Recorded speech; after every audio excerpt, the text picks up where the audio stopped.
Let's get to the sports talk. The Nets got Kevin Durant and Kyrie Irving and DeAndre Jordan. That's going to be an interesting team to watch.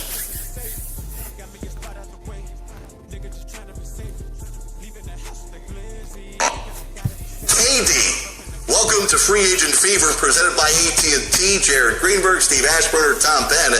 We're about to send you off for the evening, but how crazy is this, that Kevin Durant reportedly heading to the Brooklyn Nets on a 4-year offer? And I think it's very welcome, not only by those of us that have to report this stuff, that we have some real grist here for the mill, but also the other free agents and their agents and the teams, because all the dominoes start to fall rather quickly. I mean, I'm thinking back to 2014, where we were in Las Vegas before LeBron James made his announcement through the Lee Jenkins. I think only Kevin Durant left because it's not going to be his team. It's always going to be Curry's team. And he want to go to a team that could possibly be his, but he going to split it with Kyrie Irving and DeAndre Jordan. But he just knows Golden State will never be his team.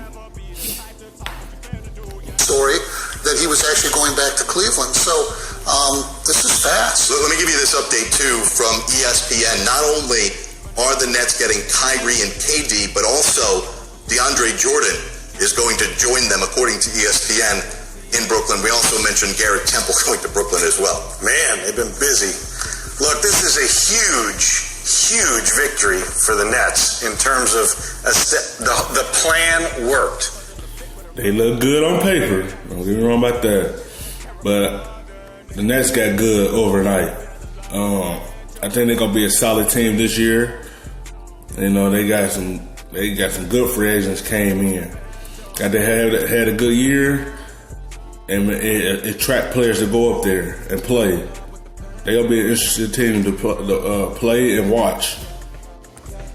And this was a plan that came from the real ashes. They didn't have any first-round draft picks. They traded them all basically to the Celtics. They built the team the old-fashioned way. They created this identity that was appealing enough for Kevin Durant to get on the phone with Kyrie Irving and say, "You in? Yes. You in? Yes. Let's announce it right away.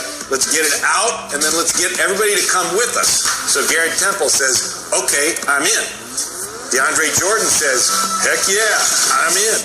This is the idea of New York finally being realized in the modern era, because the Knicks could never get their act together enough to do it.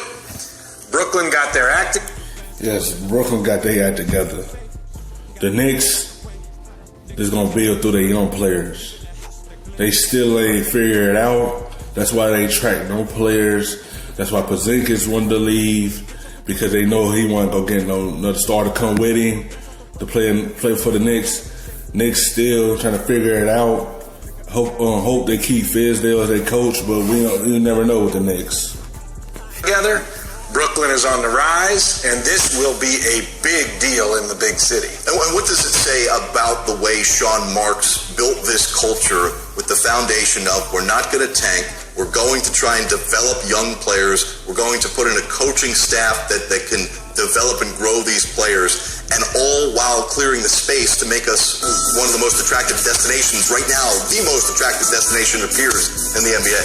Well, the fact that they didn't have total control over their draft picks makes tanking a lot less appealing, right? I mean, in a sense, that trade they made after Pierce and Garnett and those were, it didn't pan out. You know, that forced their hand. They had to take this approach. So I think it is a good sign. It's one of the reasons that I feel bad for the Charlotte Hornets, because my friend Rick Bonnell, who covers that team for the Charlotte Observer, you know, he doesn't see any alternative to tanking now for the Hornets. And to go from what they were aspiring to as Michael Jordan's franchise to a tanking team in a small market, that gets awfully forlorn. It really becomes a sad situation.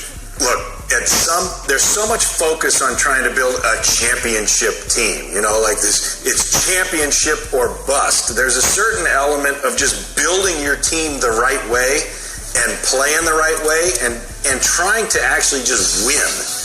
And they did that. This is a testament to that, to doing it the old-fashioned way. You hire a non-glamorous coach who just knows how to coach and is going to establish fundamentals. And you do it with a bunch of young, hungry players that are trying to establish themselves. And you build good habits and you build good chemistry, and then... I want to see how the Warriors going to look next year. They still going to be a good team, but I want to see what's going to be the difference coming next year as they go in that new stadium. I want to know what's the outcome will be for them. You know, when they face the Nets and all that, because I know they're going to set that game up for them to play. So I just want to see how the Warriors going to look next year without KD there. Kevin Durant goes, that's interesting. And Kyrie Irving goes, oh, you got enough room for me too? And they make that aggressive Allen Crabbe trade to move his $20 million away to Atlanta. They give away a draft pick to do it, and lo and behold, look at what happens. Spencer Dinwiddie, who got paid in season by the Nets, he'll be sticking around, we believe, has taken to Twitter and given us some indication. What movie is this from? 18.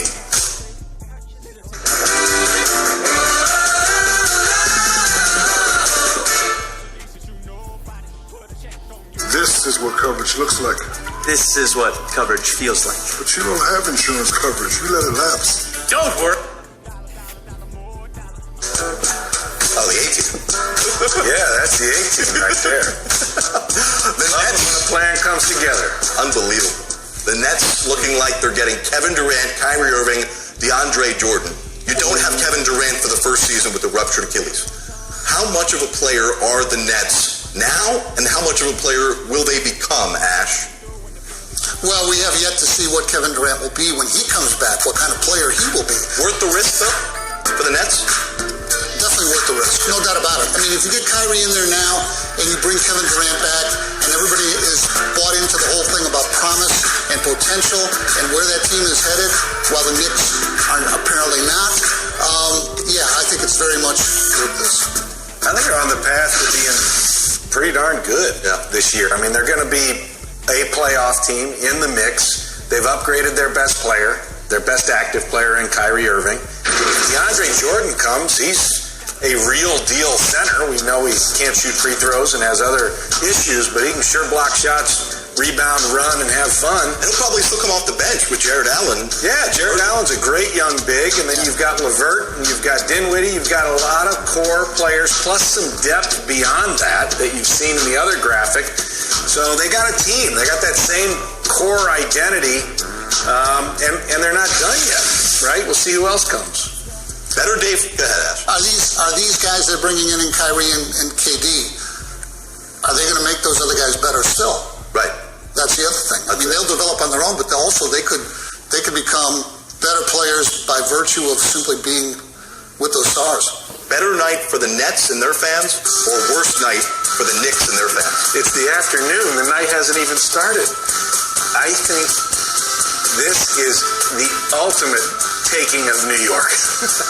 To do this on day one, it is an acceptance of Brooklyn, and it's just a condemnation of New York, because the New York Knicks were all in. They put their chips all in with this plan, and they're coming up zeros on day one. Let's go to this angle of it. We talked about it a little bit earlier on when we had Michael Scotto joining us. Man, the NBA just got shook up in an instant. Like, it's about to be a whole new season coming up. Everything about to look different. Like, Brooklyn ain't gonna be no pushover team. Boston ain't. Lakers ain't. And they gonna be no cakewalk for the Warriors. Whoever get to them, like whoever the Warriors have to play, it's not gonna be no cakewalk. We yet to see what the Sixers gonna do with Jimmy Butler. I wish they should give him the money to keep that team together. But man, Brooklyn just got a good team so far. They hold down when KD come back, man. The NBA just got changed overnight. Remember that that trade 6 years ago, which many have deemed the worst trade, most lopsided trade in NBA history, when the Nets and Celtics got together. Okay, as we look forward into the 1920 season, 6 years later, who's in better shape, the Nets or the Celtics? I still say it's the Celtics. Yeah, I like the Celtics too. I mean, they, in a sense, a negative goes now with Kyrie leaving. They had a pretty good bunch there 2 years ago, and they showed in the playoffs when Kyrie was hurt, some of the potential that they had, and I think that the friction there took them a step back. But I do think that they still have more assets and are more ready. But we keep on hearing about the Celtics' assets. We keep on hearing about Danny Ainge lining himself up to make that big move. He couldn't pull the trigger to get Paul George. He didn't pull the trigger to get Kawhi Leonard. He hasn't been able to get Anthony Davis in that big trade. Right? So at what point do those assets just become a talking point rather than a reality? Well, he's burned through a lot of them. There aren't many left. Now it's a question of getting that core you referred to, getting Young and Brown to become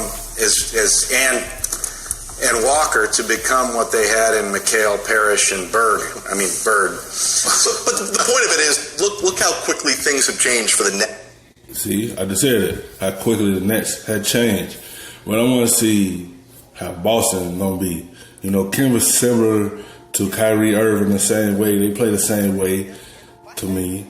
I want to see how Kim was going to work with Tatum and Brown and the rest of the young players. We still got to see what Al Horford going to do and everything.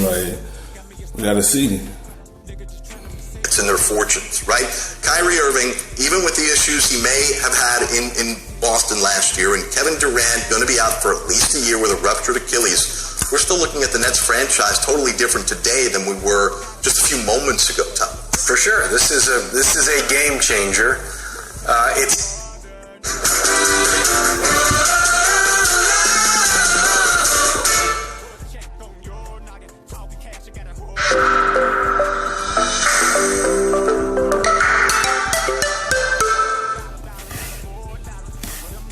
It's not at the cost of Boston, though. That's sort of why it's hard. And you can't forget the last 6 years of pain that was caused as a result of the transaction that didn't work out.